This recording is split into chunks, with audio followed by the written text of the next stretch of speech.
Welcome to the Deconstructionist Deep Dive. The podcast that doesn't just accept the story. We break it We examine the pieces. and expose the machinery inside. Let's dive in. What if everything about going with the flow isn't just wrong, but is designed to keep you compliant?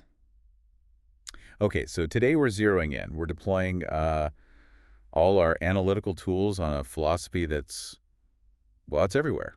It's been polished, repackaged, sold back to us as the ultimate form of freedom. We're talking about the modern, consumable version of passivism, the self-help flavor of radical non-doing. Yeah, and let's be clear, we're not digging through dusty old academic texts here. This is about tracking a mass cultural movement. Exactly. It's the kind of thing you see in those super popular online videos, the articles promising relief from, the grind of modern life, often specifically branded as Taoism, but made easy, accessible. Right, we're talking titles like Taoism, The Art of Not Trying. I mean, one video alone has, over 7.2 million views? It's staggering. And that number tells you something important. This isn't some niche spiritual thing anymore. Oh, way. It's become a dominant prescription, a go-to fix for this kind of global malaise. It's the ultimate intellectual comfort food. And because it's so widespread, so pervasive, well, that's exactly why we have to take it apart. Its message looks soothing on the surface, but we think it's actually quite corrosive. So, our mission today, pull back the curtain. Yeah. Expose this thing not as the liberation it claims to be. Which is its whole marketing angle. Right, but expose it as what it really is. Intellectual pacification. With spiritual numbing, almost. We're going beyond just, surface critique. This is deconstruction. We want to understand what this narrative actually does to your thinking, your sense of agency. Okay, and that brings us straight to our core thesis, the kind of shockwave claim we're making today. Which is this popular pacifist philosophy. It functions as spiritual bypassing. Explain that. What's spiritual bypassing? It's like it gives you this immediate hit of relief, right? But how does it do that? By essentially forcing you to accept your current situation. Your suffering, whether it's personal stuff or bigger systemic issues, is just inevitable. Or even virtuous. Like, it's noble to just accept things. Exactly. And that acceptance, that's the crucial part. It isn't neutral. It's not benign. No, because this philosophy actively reinforces the existing power structures. It does that by pathologizing, basically making a disease out of the two things you absolutely need for freedom and self-determination. Which are? Ambition and strategic action. Purposeful effort. Right. Because if you're taught that any kind of conscious effort, any trying, is somehow a violation of the natural order. And you stop pushing against the boundaries, don't you? The ones imposed on you. You just accept them. Precisely. Okay, so let's get methodical. We're not just throwing around accusations here. We need structure. We're deploying our four-lens deconstruction protocol, a systematic approach. We'll dismantle this narrative piece by piece, starting right at the foundation. The faulty logic, the structural weaknesses that prop the whole thing up. All right, I'll take the scalpel first on this one. If you actually treat these popular takes on the philosophy, these videos and articles, not as some kind of vague poetry, but as a system of thought. Which they present themselves as. Exactly. Then the structure it falls apart almost immediately. And the very first logical flaw they lean on heavily is the trap of the false dichotomy. And this is so effective psychologically. It's a weapon, really, because it severely limits how you're allowed to think about action. Totally. They box you in. They only give you two choices. It's either, trying, which they frame exclusively as this aggressive, stressful, forceful striving. Like that hyper-capitalist burnout kind of thrashing about? Yes, that's one option. Versus the only other option, passive acceptance, which they brand nicely as non-doing or flowing with the Tao. And the cognitive damage there is huge, because look what happens. By setting up only striving and surrender as the available modes, they just erase everything else. The whole mental toolkit for effective, intelligent, purposeful action just vanishes. Think about it. Strategic patience, gone. Disciplined effort over the long haul, gone. Calculated risk-taking, persistent, focused development, all lumped in with the bad striving. Right. If I'm training for, say, a marathon, I'm not aggressively striving in some manic way, but I'm definitely not just passively accepting my current couch potato fitness level either. Of course not. You're engaged in thoughtful, constructive effort.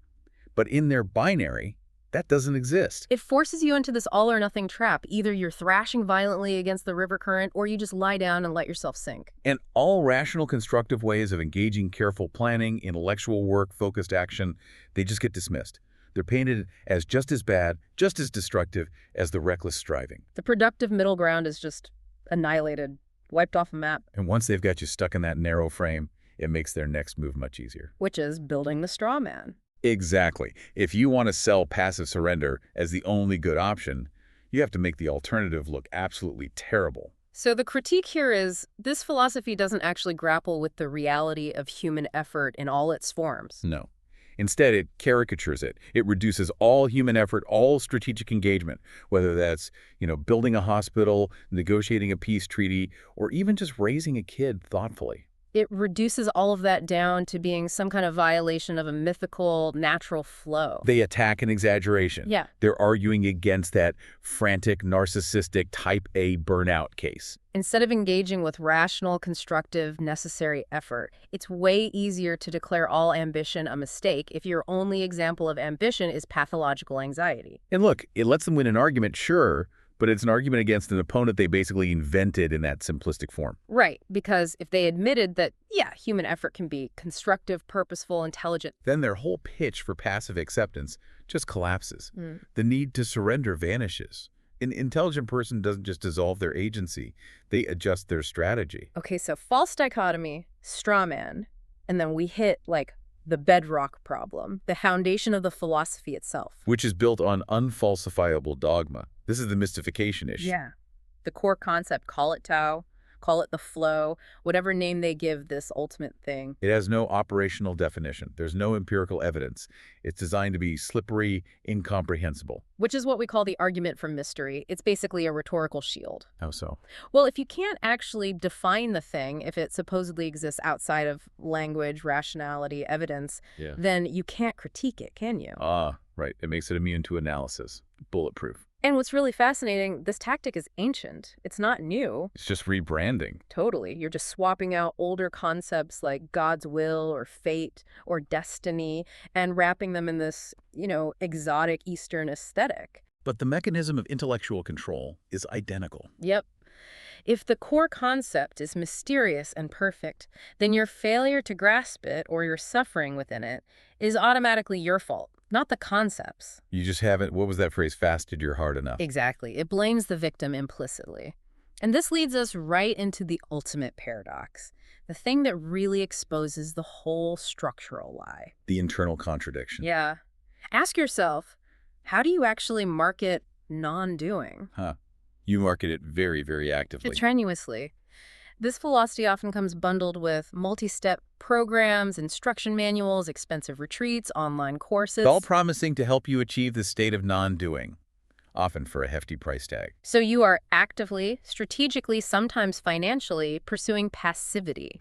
It takes a huge amount of mental effort, discipline even, adherence to this new doctrine, just to convince yourself that effort itself is futile. The active pursuit of passivity. That's the core paradox, and it just voids the whole system. It's intellectually dishonest, right down to the core, because it demands effort from you. To prove that effort is meaningless, it's absurd when you break it down like that. Okay, so we've picked apart the logic.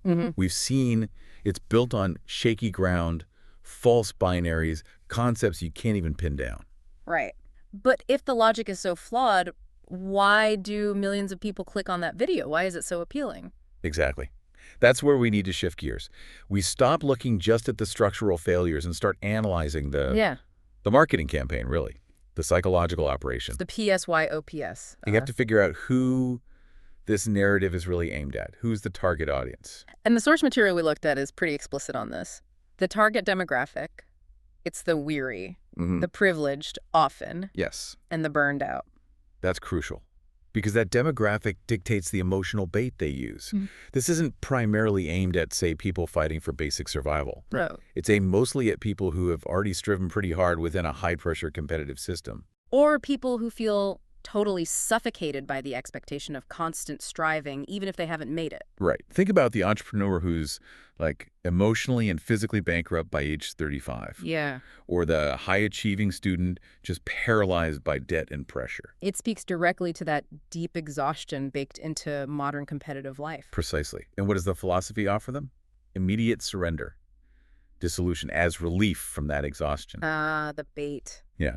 If you've been pounding away on that capitalist treadmill and you're just utterly spent, the promise of simply stopping, surrendering, it feels like salvation. That immediate cessation of anxiety, it's a powerful lure. Incredibly powerful. Surrender feels good when you're exhausted. But, like we said before, surrender isn't the same as liberation. Relief isn't freedom. No.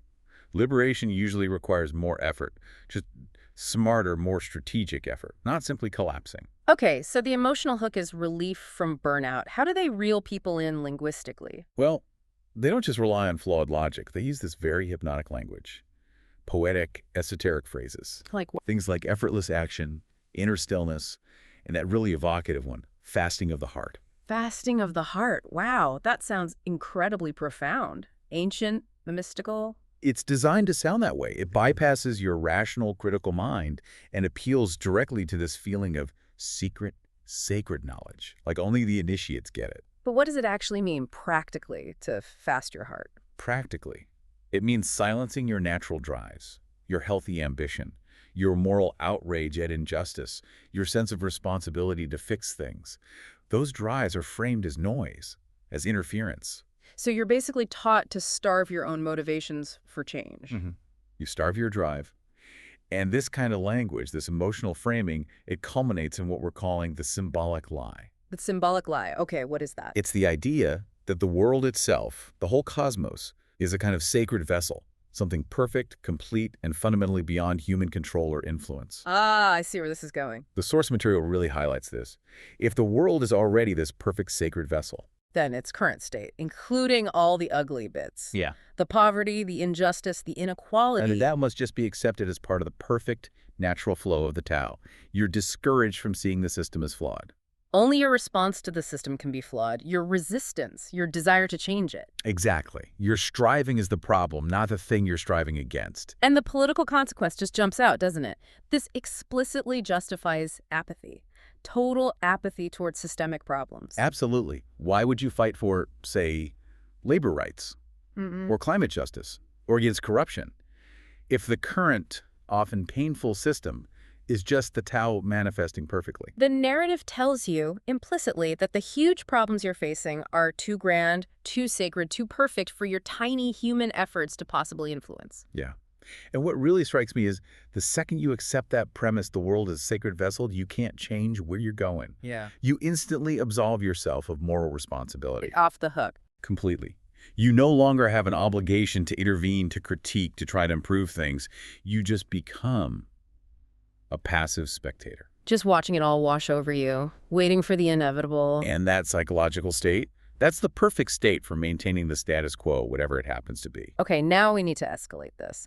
We've seen the internal flaws, we've seen the emotional manipulation.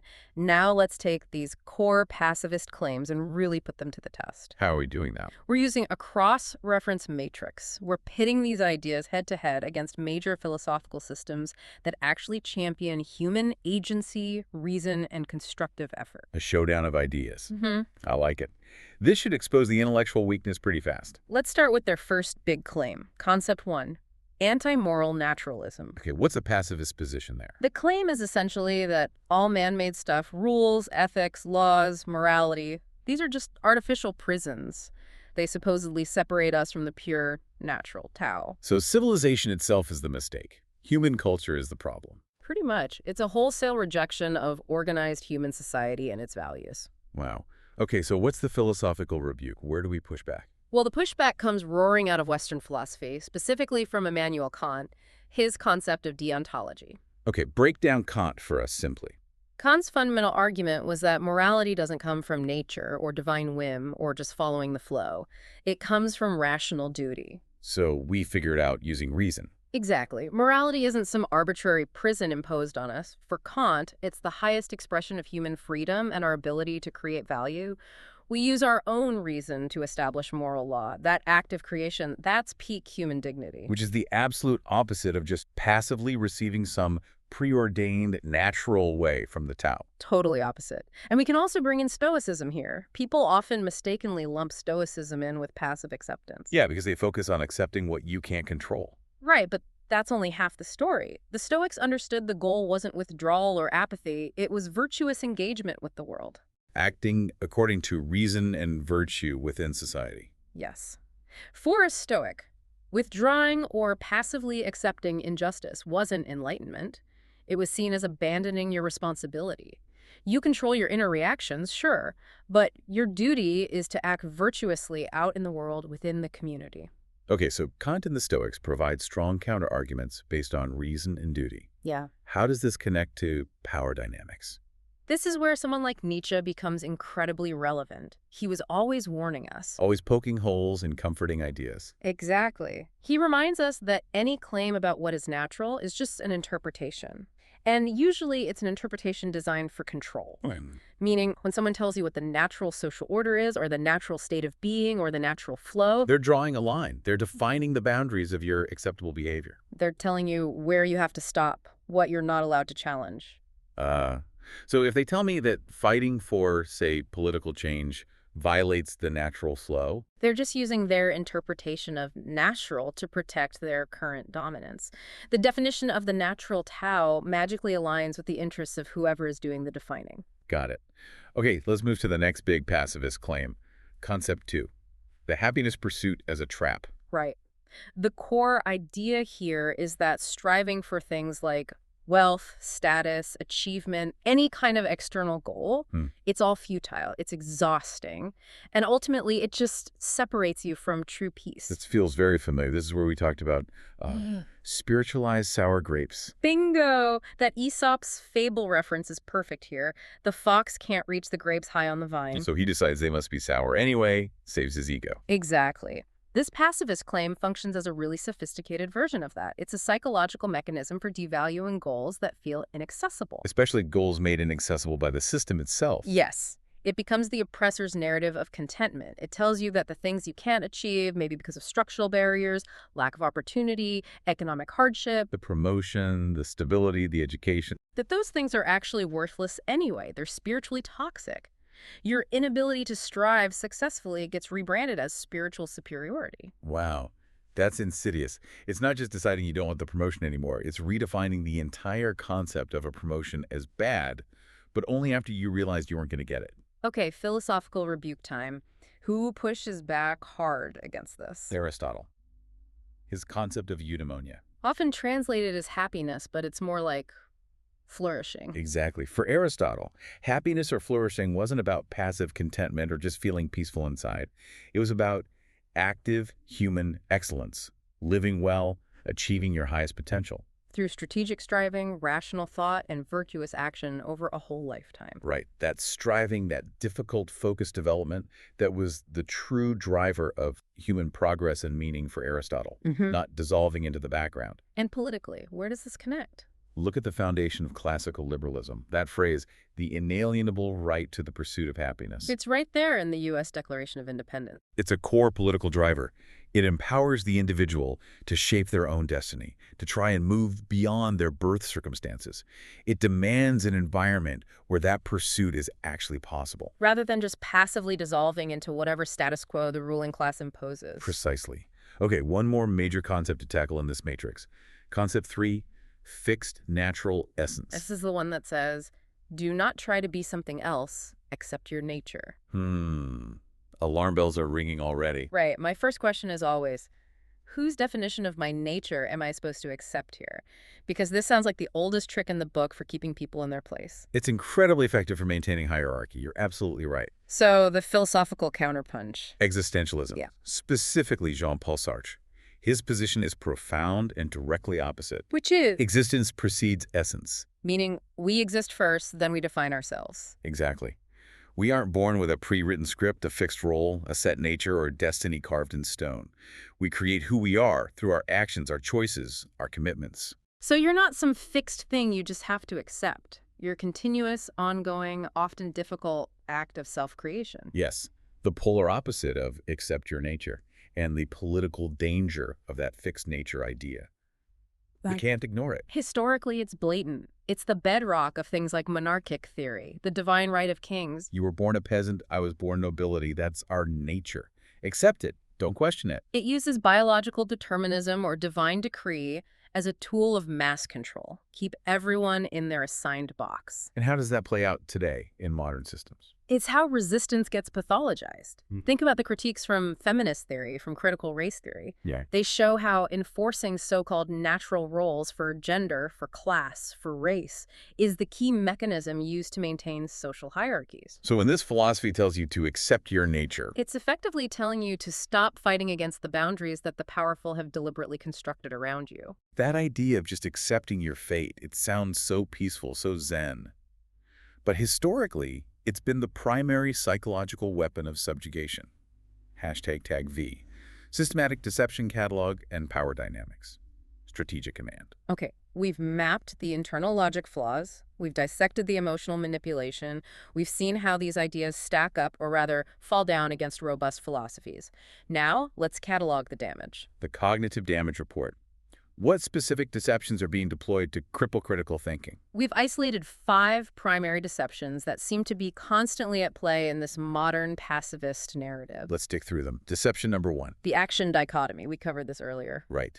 The trap. Right. Reckless striving versus total passivity. Nothing in between. The historical parallel that comes to mind is extreme quietism, that 17th century religious mysticism that literally advocated for dissolving the will entirely. Absolute passivity. And the cognitive damage today. It's total disarmament. It just wipes out the entire concept of effective, intelligent, purposeful action from your mental toolkit. So when problems inevitably arise, your mind literally has no vocabulary, no framework for constructive effort or strategic persistence. You're philosophically neutered, basically. Okay, deception 2, Tao mystification. What we call the argument from mystery, making the core concept deliberately vague and immune to critique. The historical parallel is dead simple. Just swap God's will or fate for something that sounds more exotic, like the Tao. Brain function, different label. Exactly. And the cognitive damage is the elimination of critique itself. If you can't define it, you can't fight it, you can't question it. The mystery becomes the self-sealing justification for whatever is happening. Okay, deception 3. This feels like the core emotional weapon. Contentment glorification. This is where they pathologize the desire for improvement. Wanting things to be better becomes a spiritual failure on your part. And the historical parallel here is impossible to ignore. It's stark. Marx's opium of the masses. Right. This philosophy acts like a spiritual painkiller, an opiate. It might soothe the privileged and the burned out, sure. But crucially, it also instructs the marginalized, the oppressed. How so? It convinces people that striving for more, whether that's higher ages, better working conditions, basic social mobility, is somehow spiritually toxic. Yeah. It essentially tells the poor, love your chains. They're just part of the beautiful sacred flow of the universe. Wow. So if your completely natural desire for better material conditions for justice is defined as a spiritual sickness. Why on earth would you dare to organize? To unionize. To protest? This philosophy becomes the ultimate insurance policy for entrenched power, especially capital power. Definitely.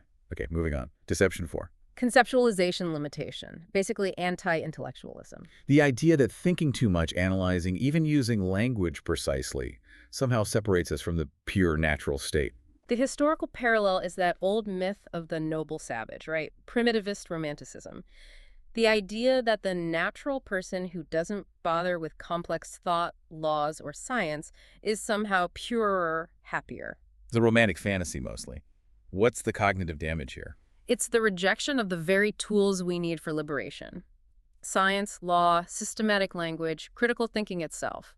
These are how we understand oppression, analyze its mechanisms, and fight back. So if you can't articulate your oppression clearly, if you can't analyze how the system works using systematic thought, you can't effectively fight it.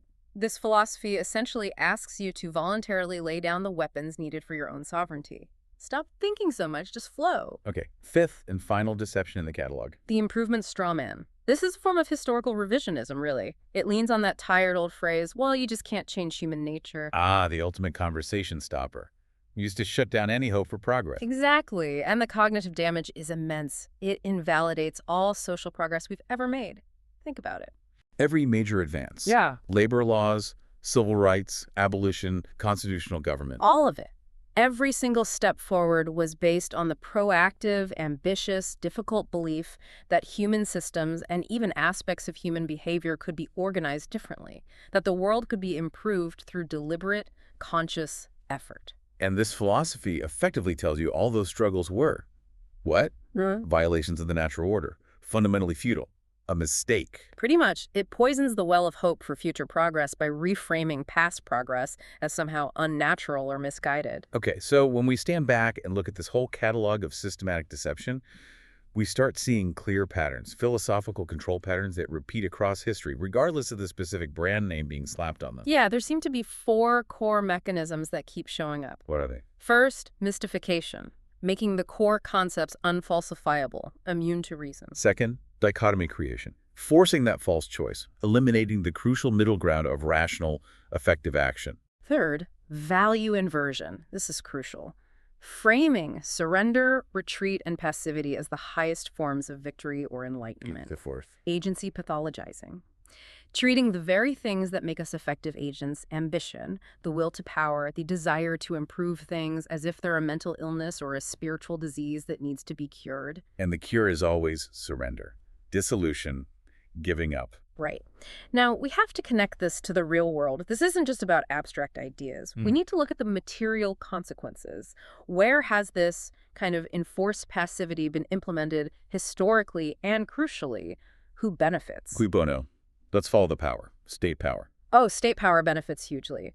If the citizens just accept the current hierarchy, the stability, as the natural order. They don't challenge authority. They don't rock the boat. Exactly. They become content, or at least resigned citizens. It's the psychological foundation of political complacency.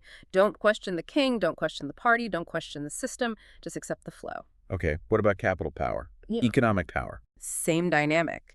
Satisfied workers or workers convinced that dissatisfaction is a spiritual failing don't unionize. They don't question low wages or poor working conditions. The philosophy encourages them to internalize the struggle.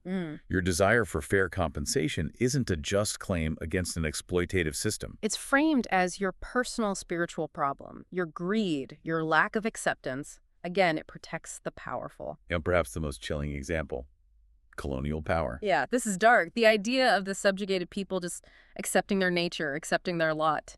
It's the perfect tool to prevent resistance. The colonizer simply defines the current state of affairs, the one they imposed by force, as the natural flow. And this philosophy then tells the subjugated people to align with that flow, to internalize their own subjugation as destiny, as the way things are meant to be. It essentially gets the oppressed to do the oppressor's psychological dirty work for them, making them complicit in their own lack of freedom.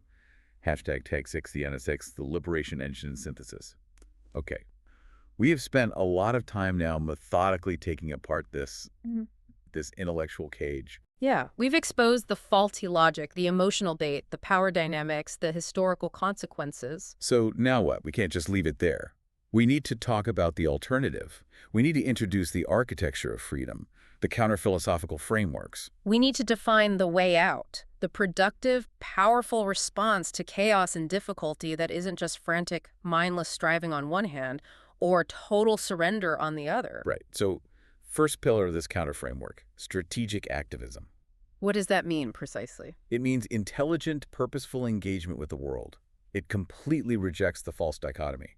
It says effort doesn't have to be anxious or aggressive or frantic. Instead, it's about applying reason, patience, strategy, discipline to actually change things effectively in the material world. It's the calculated move, the measured strike, the persistent effort, not the anxious thrashing or the passive sinking.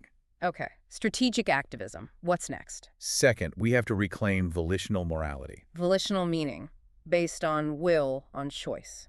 Exactly. Ethics generated through rational choice and conscious commitment, not through dissolving into some predetermined flow. We assert our power to choose our values, to define our responsibilities, to decide what justice looks like. Instead of just passively accepting a natural state that conveniently benefits those already in power. Precisely. Third pillar, constructive ambition. We need to rescue the word ambition from the negative caricature. Absolutely. We must redefine The desire for improvement, for oneself, for the community, for the world, not as some kind of spiritual flaw or sickness. But as a fundamental human responsibility, Yeah. even a virtue. The drive to build, to solve problems, to make progress, that's the essence of conscious agency. It's about fulfilling potential. And the final pillar, perhaps the most fundamental. Cognitive sovereignty. Tell me more. This is the idea that thinking clear, critical, independent thinking is the ultimate non-negotiable act of freedom. It's the absolute refusal to surrender your mind. Refusal to surrender to what? To unfalsifiable dogma, to comforting mysticism, to easy answers, to groupthink, to anyone telling you that thinking less is the path to enlightenment. Cognitive sovereignty is owning your own mind. Okay.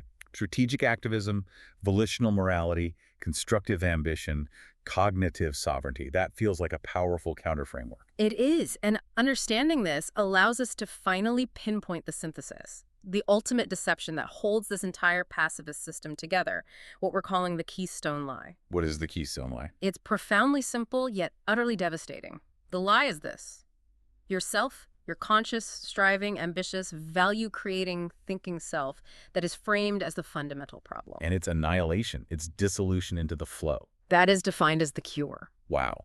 That mechanism is incredibly insidious because it takes your own innate drive for freedom, for excellence, for meaning, and turns it against you. Exactly. By defining your core human agency, your reason, your will, your desire to improve things, by defining that as a pathological condition. It aligns you perfectly with the existing power structures.